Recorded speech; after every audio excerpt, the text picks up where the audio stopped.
I am Mohammed Bentires Alj. I'm a professor at the University of Basel.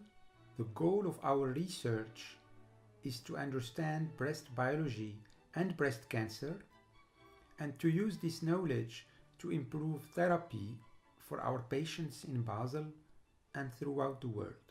My lab focuses on the cell autonomous and non-cell autonomous mechanisms regulating normal and neoplastic breast stem cells, resistance to therapy, and metastasis.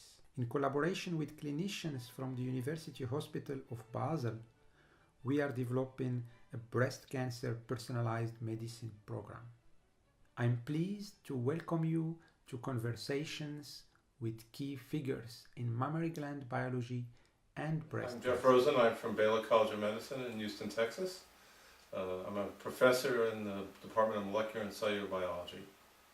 So Jeff, this place, Mark Twain lived in Vegas. Oh, really? And he said that a Sunday morning in paradise is noisy compared to the quietness of this place. So I think the place is appropriate. This is appropriate, yes. Very nice. This is probably the nicest place I've ever been interviewed. So Jeff, we first met at the Mammary Gland Biology Gordon Conference in Rhode Island 2003. And I immediately felt welcomed by this scientific community. Can you tell us more about the spirit of this meeting? Was it always like this? Yeah, I think the Gordon Research Conferences in general have been this kind of meeting where it's a small group meeting and they immediately welcome new people. When I was a postdoc, I sat at a table next to Elva Jensen and Yam Tada and Gerald Mueller, the sort of fathers of hormone action, and they immediately welcomed me. So that kind of spirit has gone on, I think, in the Mammary Gland Gordon Conference as well. Yes. So you obtained your bachelor at Williams College in Massachusetts, then PhD in biochemistry in 1971 at State University of New York in Buffalo. What was your PhD thesis about? My PhD thesis was about looking at glucocorticoid resistance in leukemia and lymphomas. And when I was at Williams, I had seen a front page article in the New York Times about the first really 5-year survivals for acute leukemia in children, and Roswell Park was one of the places that had been doing this research. And so I actually decided that I didn't want to continue doing a degree in chemistry, which had been my college major, but I wanted to actually get a degree in biochemistry and work on something that was more medically relevant. Oh, so you started with leukemia, and then you did a 2-year postdoc at Vanderbilt University School of Medicine under the supervision of Bert O'Malley. Is it there where you worked on the mechanisms of action of estrogen and growth and differentiation in the chick oviduct? Yes, so Bert had given a talk at the New York Academy of Sciences, and I had a fellowship, so I went to this meeting in New York, and I heard him talk, and it was really the first application of molecular biology approaches to hormone action, and he was trying to understand the mechanism of steroid hormone action. Mm-hmm. And so after finishing sort of a biochemistry type of training at my graduate, I decided I needed to learn some molecular biology, and I actually applied to Bert's lab when he was at the National Institutes of Health, and got married and told my wife we were moving to Bethesda, and he then called me up and said, "No, you're moving to Nashville." Oh, wow. This was quite a culture shock because we had never heard country music, and so moving to Nashville was quite a change, south of the Mason-Dixon line also. So can you tell us more about Bert O'Malley? Was he your mentor? Yeah, so it was really a wonderful time. We had I was Bert's second postdoctoral fellow. He just moved to Vanderbilt. Ended up being a group of 9 of us. Tony Means, who became eventually a chair at Duke University, was also there at the time. And it was a small group, and we started working on the chick oviduct, which was the model system back then that people were using to understand how steroid hormones work. And so Bert gave us a lot of freedom to work on our own projects, and that was really nice. And after really 2 years, I became an instructor. I actually wrote a part of a grant that was a program project grant with Harold Moses and some other people at Vanderbilt, and we were site visited. And the person who came to site visit my section of the grant was David Baltimore. So needless to say, I was quite intimidated and very worried, but I got up at the site visit, I presented our project, and Baltimore looked at me and said, "It won't work." And I said, "But it's published in PNAS," and I gave him all the details. He said, "They're wrong." So that was my first experience with a site visit as a very junior person at Vanderbilt. And then while at Vanderbilt, Bert got an offer from several places, because at that time this was really the cutting edge work in steroid hormone action, and he was offered a job at Rockefeller. And Bill Schrader and I, who was one of the early postdocs, were both from the New York area, and we didn't think that was a good idea for us to go back to New York. Yeah. And then he said, "Well, you can come to Texas when we have a whole new department we can start." And we said, "Well, Texas," we had no idea what that was about, and we went to look at it, and it turned out it was in the Texas Medical Center, and it was a chance to start a brand new department. The only problem was that the department had been the Department of Anatomy. It was and taught gross anatomy, and none of us could teach gross anatomy. So we had to convince Bert to hire people to teach gross anatomy and histology, and then we renamed it cell biology, and so that became the first cell biology department in the United States.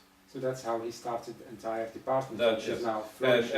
And actually Bill and I and a few people were given a piece of graph paper with 2 empty floors with shelf space, and we were able to sit there and draw the diagrams of our laboratories and how we wanted to. So as new assistant professors, this was fantastic. That's fantastic, yes. So that was probably in 1973, right? Yeah, we actually moved in January of 1973. It was noteworthy because as we pulled into Houston, it snowed, which I think was the last time in about 30 years that it snowed. But you were only 20 years old, and you became full professor 10 years later, at 38. This is not possible anymore today. No, what I mean, the average grant now is only, the person who gets his first R1 is usually 42 years of age. I was very lucky. I mean, first of all, I got my PhD actually in 3.5 years, but I couldn't get it granted until 1971 because I would have been drafted and sent to Vietnam, to the Mekong Delta, where my college roommate was. So I deferred it. I actually finished in 1970. And so that was unusual, to finish in 3.5 years and get 5 papers from your PhD, which would not happen these days. And then I was very lucky because I applied for my own grant. I was again site visited, but I was able to get it, so I got funding right away. And I was fortunate to have some very good people come work with me, and so the research went very well. And so I was able to be promoted to a full professor, as you said, at a very young age, which would not happen these days. So Jeff, before we go into more details about your scientific career, can you tell us a bit about your personal history, birthplace and childhood? So I grew up, I was born in New York City, and I actually grew up right across the George Washington Bridge in Fort Lee, New Jersey, and then later in Englewood, New Jersey, which is very close to New York.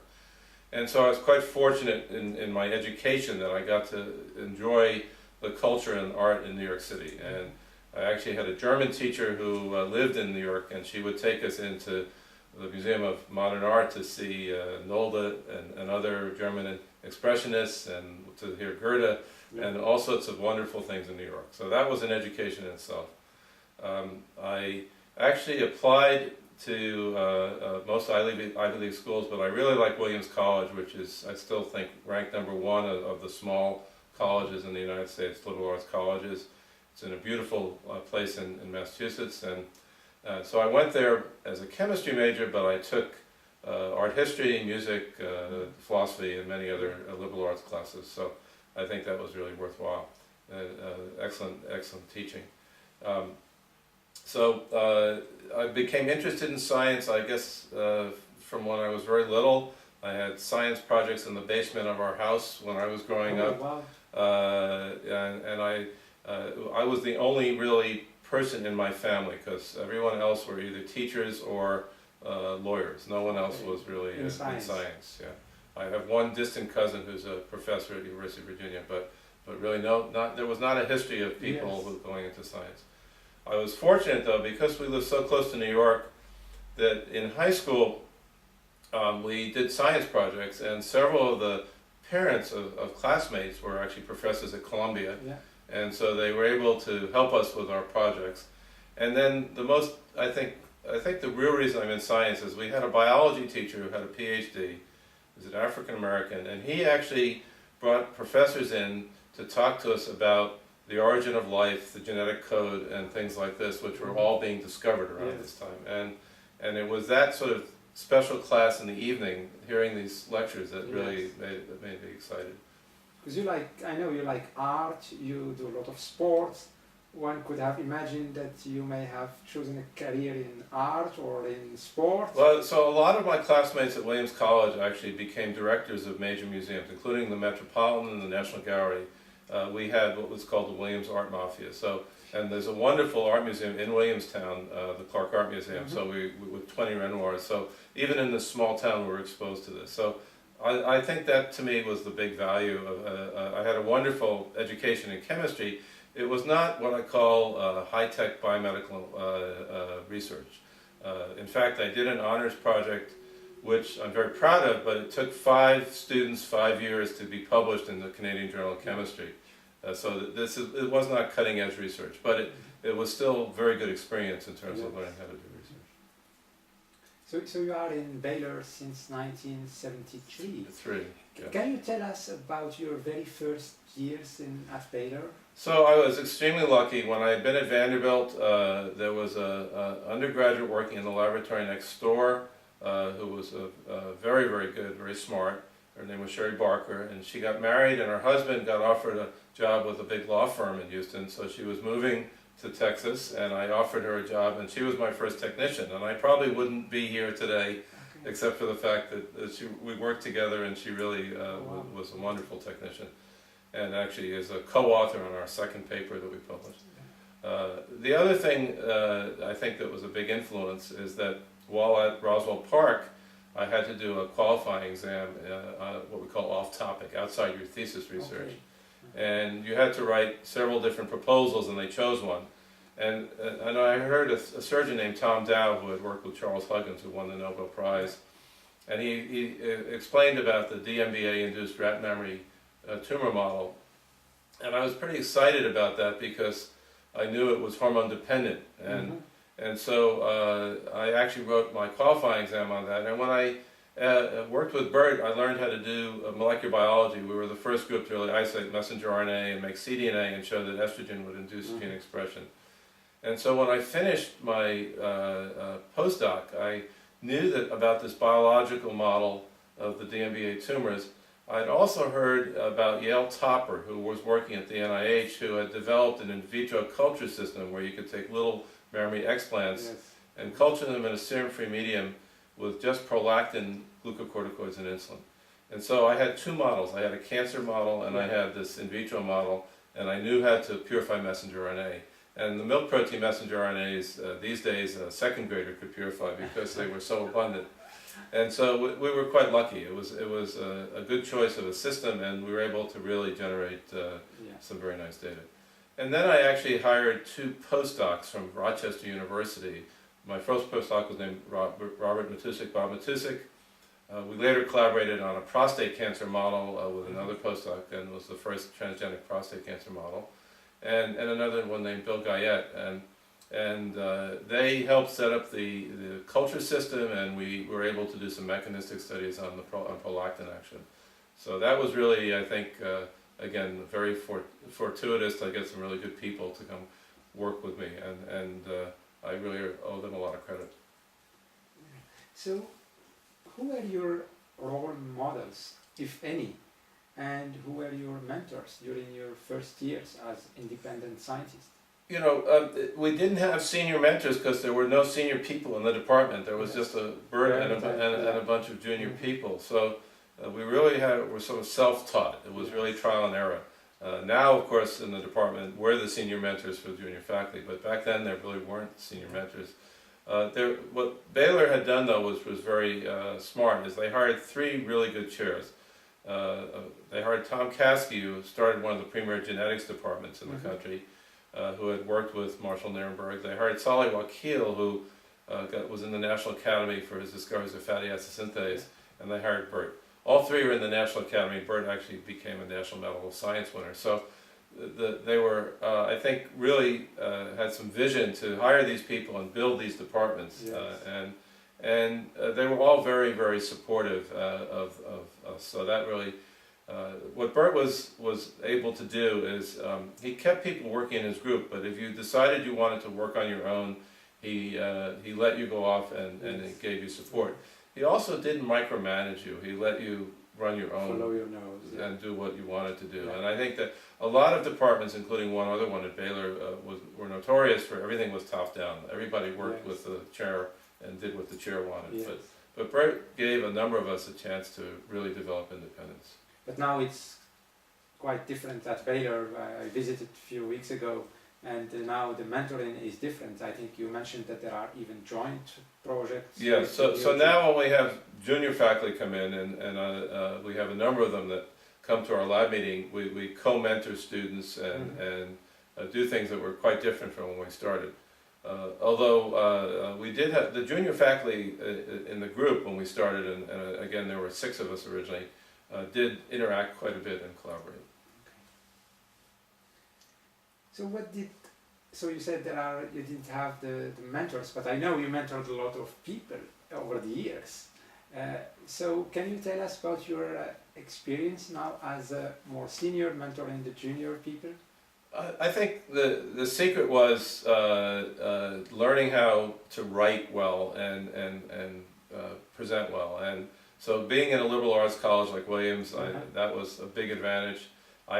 Many of the early people who worked for me went to small colleges rather than big universities and had this kind of background. Okay. So I had an early student from Swarthmore, another one from Bates, all these very, very good small colleges, and all could write. And also in high school, I had been on the high school debating team, so I had done a lot of public speaking. And again, that was very critical, I think, in terms of being able to present. Yes. And this is what you try to transmit to yes. your... And then because we had a small group at Vanderbilt, we always interacted, and whenever people were going to meetings, they would rehearse talks. Okay. And we also had a very internally critical group. So if you survived the criticism of your colleagues, then you knew when you went outside you would do very well. They were first reviewers. Yes, and so whenever we were going to, the department pretty much went to the endocrine meetings back in those days, and whenever we had talks at the endocrine meetings, all the people going would rehearse their talks, we'd get critiques before. This was just part of the mentoring that we did. Yeah. So Jeff, your first papers were on the effect of glucocorticoid on DNA metabolism and on glucose uptake and hexokinase activity in lymphosarcoma. This is what you were mentioning about. Yes. This was your PhD work. Right. Can you tell us a little bit more about? Yeah. So at the time that they started treating with combination treatments with glucocorticoids or prednisone, methotrexate, and vincristine, and in fact it's quite interesting that in leukemias this is the combination treatment, and in AIDS this was always a success, but in solid cancers we're only starting now to come around to doing this kind of approach. One of my good friends was working on methotrexate in the folate reductase pathway. I became interested in the mechanisms of resistance to glucocorticoids, and my advisor, who actually had the same last name, Fred Rosen, had developed a model of lymphosarcoma that they had sensitive tumors and resistant tumors. It was actually quite remarkable. You could have a tumor that was that big and give prednisone and it would regress and disappear. And to me, as a student, to see a tumor go away with treatment was really quite remarkable. Very recently, just as an aside, one of my students did this with an FGF inhibitor and came into my office with the same excitement as she saw the tumor shrink away. So I actually started studying this, and as I said, we had resistant tumors as well. This was before we knew anything about the steroid receptors. They had not been cloned. Ron Evans had not cloned the glucocorticoid receptor yet. But there was basic work being done by a guy named Alan Monk, who was at Dartmouth, and he had actually shown in thymocytes that this uptake of glucose was a very rapid effect. And so we used 2-deoxyglucose, and again, this is before we really thought about metabolomics and anything, and we could develop a very nice assay. And again, the nice thing about these cells is you could dissociate them mechanically and put them in culture and actually see an in vitro response. And so we were able to study this in the sense of resistant tumors and show that we could predict if a cell was sensitive or not based on the uptake.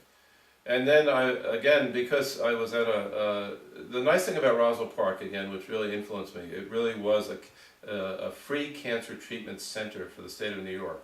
If you signed a release, you came in and you were actually put in clinical trials. And back then there were no options, so it wasn't that they could try experimental drugs. In fact, with methotrexate, they were actually doing what they called leucovorin rescue. They would give a toxic dose. If you gave it for 4 days, the patient would die. And you had to give it for 3 days and then give leucovorin and actually develop this, which you can imagine you could not do that today. So I was actually able to hear many talks, clinical talks on these sorts of things. There was a guy named Jim Holland who was one of the first people involved in the cooperative trials for leukemias. That's actually discussed nicely in the book by Siddhartha Mukherjee. And I was actually fortunate enough to even be able to go into surgery, put on scrubs, and get patient samples.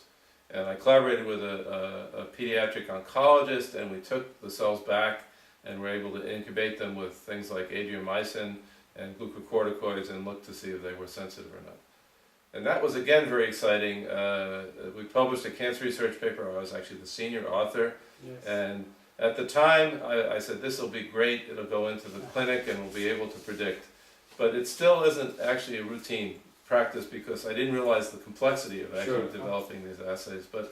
But even today now, this is becoming popular to take patient samples out and look at their response in animal models or in vitro before you actually treat the patients.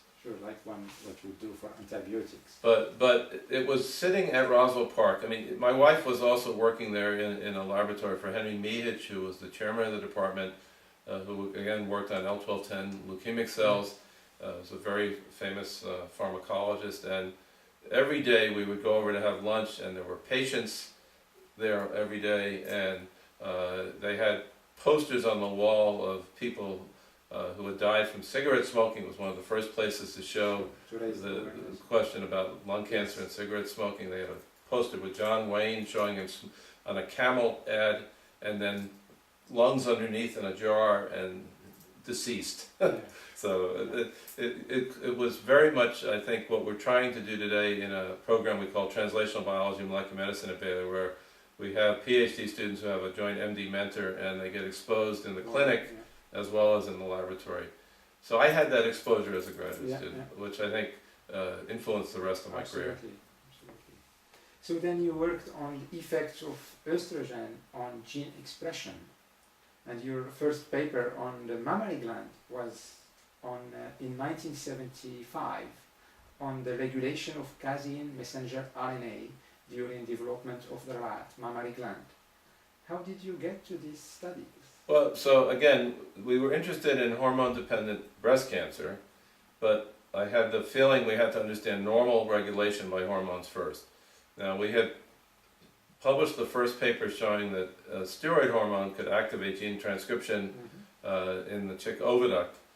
And the nice thing about the mammary gland was that it was really responsive to a peptide hormone.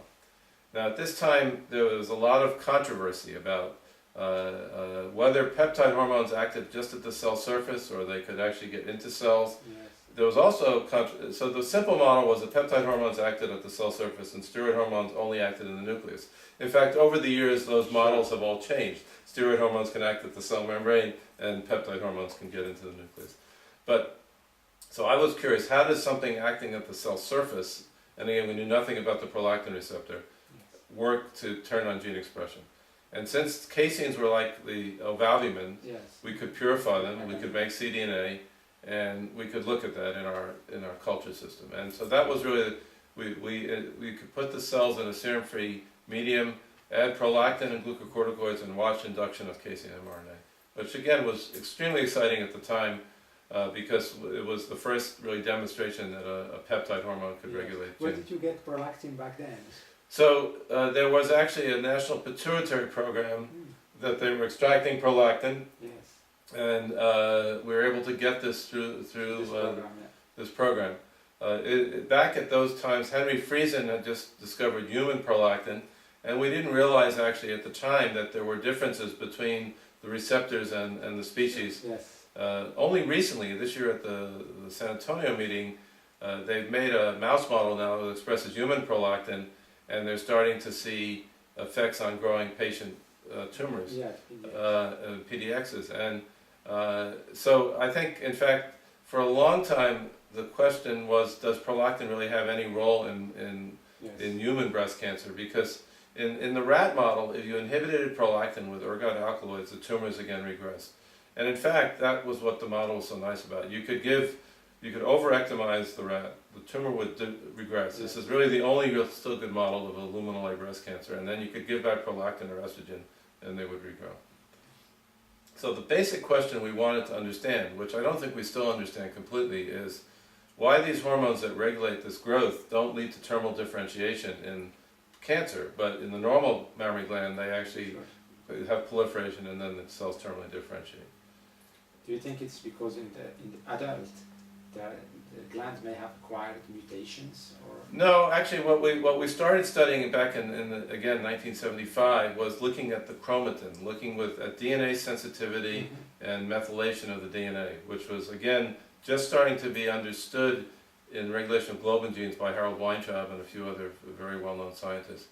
And we showed that in fact in the DMBA tumors, the casein genes, which we didn't even realize was a whole locus at that time, were hypermethylated and DNase 1 insensitive. And so there was a very small induction. It turned out to be only a small subpopulation of cells in these tumors. Most of the cells didn't respond, even though they had prolactin receptors. Yes. So then in 1977, you published a Nature paper on detection of casein messenger RNA in hormone-dependent mammary cancer by molecular hybridization. Right. So this Can you tell us about this paper? I think it was the natural continuation. This was the extension of what I just said. Yeah. So what we decided to do was to ask the question: if we treated with hormones in vivo, would we get induction of these? And we saw that again it was it was induced, but in a very small subpopulation of cells. I collaborated with another junior faculty member, Susan Socher, who was more interested in chromatin, and we sent the paper into Nature. A month later, it was accepted with 2 authors and very few revisions. So that would never happen today. Extremely rarely. Yeah, very rare. Yes. So from the beginning, you were interested in milk proteins and their regulation. What did we know about this regulation during the late 70s? I think. Well, so a very good friend of mine, Paul Kelly, who had been in Canada but then moved to Paris, actually, with Chris Ormandy, was able to finally clone the prolactin receptor. And this was a really tour de force. And we also collaborated, since we had cloned the genes now and had constructs with Bernd Groner and Roland Ball. And they had developed a cell line called HC11 cells from Dan Medina's comedies. And so we now had some tools where we could actually start looking at this really mechanistically to really understand how prolactin receptor might regulate gene expression. And it was, so Bernd sent us the HC11 cells, we sent him our constructs. Paul provided, some receptor constructs, and we all collaborated. It was a very small group, but we all, I think, did separate things, but it was very nice collaborations.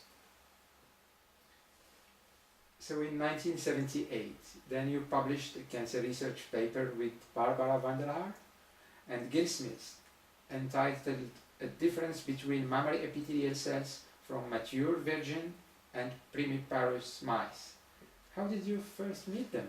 So again, Barbara and Gil would go to these mammary gland Gordon conferences, and back in those days it was much more dairy science oriented, but there were a few of us interested in this sort of area, and Barbara clearly was one, and Gil.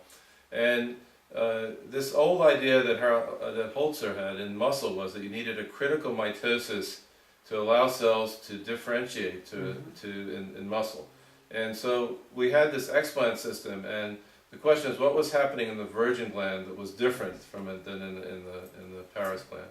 And so we could do these explant cultures, and since we had the molecular probes now, for the first time we could start looking at this. And so we had this collaboration, and so I've known Barbara and Gil then for more than 30 years, and I had a very nice relationship. And in fact, we collaborated later with Barbara's lab, probably 30 years later, in our paper as well. So then followed a series of papers from your lab, including a Cell paper in 1979, showing that prolactin mediates transcriptional and post-transcriptional control of casein gene expression. So back then, of course, we didn't know much about prolactin, and prolactin receptor, as you said, was not cloned. Was it cloned after your Cell paper? Before? Yes, it was cloned after, and so was again STAT5, which was not cloned till later. So all of these things were sort of unknowns. We knew from the work on estrogen that it was a transcriptional effect, but I always was intrigued with the fact that the transcriptional induction didn't seem to correlate with messenger RNA accumulation. So these stable messenger RNAs kept accumulating for 4 or 5 days, and you get very high levels, but the transcription would go up and come down. Yes. And we had always seen this, and so we postulated that there had to be some sort of post-transcriptional regulation. And actually this has been sort of a lifelong interest to try to understand not just the initiation of transcription, but what went on. And so over the years we showed in fact that there was an effect on transcription elongation, which has been confirmed more recently by Weston Porter in his laboratory.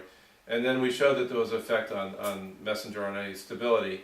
And that actually, Bob Rhodes and colleagues have actually finally understood the mechanism by looking at a cytoplasmic polyadenylation element in the beta casein 3' untranslated region.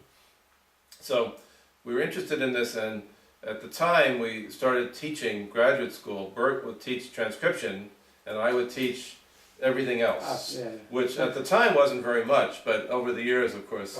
It exploded. So it was a good way. The teaching for me actually, I think, really helped the research, because I had to read papers on splicing and mRNA stability and things that really weren't being done in the mammary gland, but were really the basis for what we wanted to do. So what proportion of your time was dedicated to teaching? So again, we didn't have very many faculty. We wanted to start a graduate program, and so initially, I would say probably 20% of our time was actually spent teaching in these classes. Over the years, we recruited more faculty, and we've been able to reduce the load a little bit. But I've always enjoyed the teaching. In fact, so I taught in this course for 38 consecutive years, actually, and finally gave it up to a new junior faculty who came from Phil Sharp's lab. Okay, wow. So in 1982, you published your paper with Lothar Hennighausen. How did you meet him? Oh, that's a fascinating story. So there was this interesting observation about sort of divergent evolution of lysozyme and alpha-lactalbumin. And we actually had been working purifying messenger RNAs, and in addition to casein, there was a major whey protein that was at 14 kilodaltons. And Cosba at NIH had said that this was alpha-lactalbumin. And we actually did hybrid arrested translation and published a JVC paper saying we had cloned 3 caseins and alpha-lactalbumin. I met Lothar at a meeting in Edinburgh, a FASTA meeting. He was working with Albrecht Sippel, trying to do this, because Albrecht had worked on lysozyme, which was one of the chick oviduct proteins. And Lothar had also isolated the mouse equivalent of what we had done. And he came up to me and said, "You're wrong." He didn't introduce himself, he just came up and said, "You're wrong." And I said, "Oh, who are you?" And we actually started talking, and I said, "Okay, you might be right." And we went back, and actually about that time we were able to start sequencing for the first time. I had a postdoc who actually came from New Zealand, Andrew Hobbs, who had learned from a faculty member how to do maximum. We set up maximum Gilbert sequencing in our lab. And we sequenced and realized that this was a new protein. It was this whey acidic protein, which Lothar had discovered as well in the mouse. And we called each other and published a paper together. And then 2 years later, we actually isolated the genes and published another paper. And again, the nice thing about science is that more than 20 years later, we again collaborated and published a joint paper. Yeah. So. So this collaboration then was before the identification of the STAT5 transcription factor. Can you tell us more about this discovery? Yeah, so this was an interesting, we were all looking at the time for a tissue-specific factor that allowed mammary gland-specific expression. And so in muscle there was MyoD, and we were looking for the equivalent. In our lab, we had been able to do gel shifts with sequences in the casein promoter. We had shown in a comparative study with a group in Australia that there was conservation of the different binding sites in the promoter of the rat caseins with the bovine casein. We knew these sequences, but we didn't know what proteins, what the factors were. And so what we did actually is did gel shifts. And in our lab we found that there was something that was gel shifting in liver as well as mammary gland, but in Christine Watson's lab with John Clark and Bernd Groner's lab, they said there was a mammary specific factor. So we were quite confused, and Thomas Buehler in my lab was very confused. Then I went and did a sabbatical, a very fortunate one, with George Stark and Ian Kerr in London. And they actually were the ones who were studying interferon action. And I worked with Trevor Dale in the lab as a student, and we discovered there was this factor that went from the cytoplasm to the nucleus upon interferon treatment. And I footprinted this and did characterization. We published an ENBO paper together. And about this time I looked and realized that the binding site that the gamma interferon sequence we call the gas site was actually in the beta casein promoter. And Lothar will tell you, I went home and said, Lothar, we have a gas site in the promoter. Now I didn't know what was binding there. And so Sasha Kazansky, who came from Moscow, started trying to purify this factor from the rat, and it was a very hard job. And we would get very little protein, and when we sequenced it, it turned out to be myosin or actin, but never any. And Bernd Groner's lab, lactation, we were doing this from lactating rats. And Bernd Groner was doing this with Hiroshi Wakao, and he decided to work on sheep, and he scaled this up. Sure, you can scale. And they actually were successful, and they were able to pull out STAT5, and it was published, but the 3' end was wrong because they did a very quick sequencing. But we took that sequence, and actually Lothar pulled it out of the mouse, and we were able to pull it out of the rat. Sasha pulled it out very quickly. And then, so then we had characterization. But then when we went back, we realized, well, STAT5 was in every tissue and was induced by a lot more than just prolactin. So clearly there was, the idea there was a mammary-specific factor was not correct. But it allowed us to do some very nice studies, and we started understanding the complexity of the casein promoter and enhancer and how they were regulated by hormones at that time. So that was probably the same factor that you identified in the liver, same shit. Yes, it was, and growth hormone would induce it in the liver, but it turned out in the liver it was mostly STAT5B, which bound as a dimer, so that the band was lower.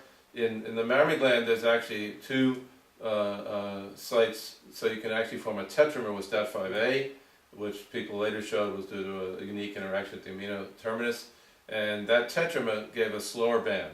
So if you just looked at the slowest band, it was mammary specific, but if you looked in some other tissues, you could see clearly a gel shift that was there as well. So prolactin and its receptor remain an important topic of research in breast cancer. Can you tell us more about what still needs to be addressed? So for 25 years, on my grant, the NCI would call up and said, what does your research really have to do with breast cancer? But then the Women's Health Study was published, and Susan Hankinson published that serum prolactin levels actually correlated with breast cancer risk. So despite the failure of ergot alkaloids, which by the way probably only blocked the hypothalamic pituitary axis, but didn't block local prolactin receptor, there really was no good clinical data, and everything was focused just on the estrogen receptor. And so it's only later when people realized there could be autocrine prolactin, and only very recently with the development now of some antagonists for the receptor, are people starting to go back and look at this. And I think they will show that, in fact, that there will be a therapeutic benefit to blocking the prolactin receptor. But we just haven't had the drugs like tamoxifen to really do this. But the prolactin receptor is expressed in highly significant number of breast cancer. Yes, it is. And so clearly in luminal breast cancers it's present. And in the DMBA model, they would grow with either prolactin or estrogen. Yes. And in fact, estrogen stimulates prolactin secretion through the pituitary. So a lot of times when you give estrogen, you're also stimulating prolactin. So it is only in 1988 that you published a paper with Dan Medina entitled Derivative of Mammary Epithelial Cell Line, D, retains stem cell characteristics of unique morphological and functional heterogeneity. When and how did you meet Dan first time? So Dan, we were very fortunate. There was only one faculty member left in the old anatomy department when we came to Baylor. Dan had come because the chairman of the department had a mouse colony from Berkeley. And then that chairman left, and we came, and there was actually Dan and another faculty member who could teach neuroanatomy. And Dan really was the person who taught us about mammary gland biology. We didn't collaborate a lot early on because we were doing the molecular biology. But in fact, I actually made a comment and a quote that Mina Bissell always uses that, in fact, the real limitation was the cell biology. We didn't have good models to study. We had the clones and the genes, but if you put them back into T47D cells, which have prolactin receptor, you could never get regulation. And in fact, a postdoc spent 3 years trying to get regulation in breast cancer cell lines and failed. So Dan had developed the D, Keith Danielson had, and we had the whey-acidic protein clones, and an MD PhD student in the lab started transfecting these and then isolating individual clonal derivatives. In fact, Barrett was doing the same thing, Roland Ball, and what we found is that none of our clones expressed unless we grew them on a floating collagen gel, which was a technique that actually Dorothy Patelka developed at Berkeley and Mina Bissell was starting to use. And so we started collaborating with Mina on this. And so you had to actually take the collagen gel, which was in a 100 millimeter dish, you had to rim it to allow it to float, and then you added hormones. And if they responded, the gel would contract down to a dime. So you could actually tell by the gel whether you had a hormonal response. Yes. And so we did this with these D clones, and we were able to show some expression of these milk protein gene constructs. But unfortunately, all of them had to be done on a collagen gel. The HC11 cells, however, made their own laminin and matrix, and so this became a really nice model because you could grow them on plastic. The collagen gel was a little unwieldy because it's very hard to get cells back out of the collagen gels to actually study. But when we did this, we isolated all these clones and we started looking at their properties, and of course Dan knew how to transplant so it gave fat pad. And so this became the start of a project which has still been going on, and in fact Friba Beybot in my lab published another paper with Dan on these isolated clones that had different luminal and ductal potential just recently. So this was a nice model for us. Was he always on the same floor? No, Dan actually was downstairs. Initially we were on around the corner from him. Then we moved over to this tower where we were able to build our own labs, and eventually a new building was built and Dan was downstairs. So we weren't next door, no. So and collaboration continues since yes, then? Yes. And you know, we had a very good group of basic researchers doing mammary gland biology, but we didn't have any clinical extension of that. And that really changed about 11 or 12 years ago when we recruited Kent Osborne and more than a dozen clinicians and people from San Antonio. And so Dan and I were very excited about this because this really bridged the clinical gap. And in particular for Dan, he had a wonderful pathologist collaborator, Craig Allred, so that it allowed them to really do some very nice studies.